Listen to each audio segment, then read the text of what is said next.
રવિવારે મોડી સાંજે એક બાળકીની લાશ મળી આવી હતી। બાળકીની લાશને સાડીમાં લપેટી દીવાલ સાથે અફડાવ્યા બાદ તેને ફાંસો આપી લટકાવી દેવાઈ હતી। બાળકીએ શરીરના ઉપરના ભાગે બ્લુ રંગનું લાઇનિંગ વાળું શર્ટ પહેર્યું હતું। બનાવના 72 કલાક બાદ પણ બાળકીની ઓળખ થઈ શકી નથી। બાળકીએ જે શર્ટ પહેર્યું હતું તે પૂર્ણા કાપોદ્રા વિસ્તારમાં આવેલી અર્ચના હિન્દી પાઠશાલા સ્કૂલનો યુનિફોર્મ છે, એટલે પોલીસે સ્કૂલમાં જઈ તપાસ કરી હતી, જેમાં બાળકી પર બળાત્કાર અથવા બળાત્કારનો પ્રયાસ થયો હોવાનું બહાર આવ્યું હતું। પોલીસ માટે આરોપીને પકડવા કરતાં પહેલાં બાળકીની ઓળખ થાય તે મહત્વનું છે।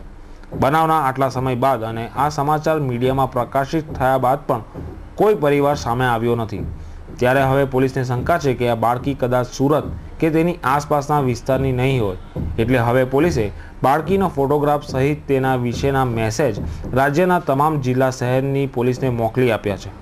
ઉપરાંત ગુજરાતને અડીને આવેલા પાડોશી રાજ્ય, જિલ્લા અને શહેરમાં પણ પોલીસને મેસેજ મોકલ્યા છે।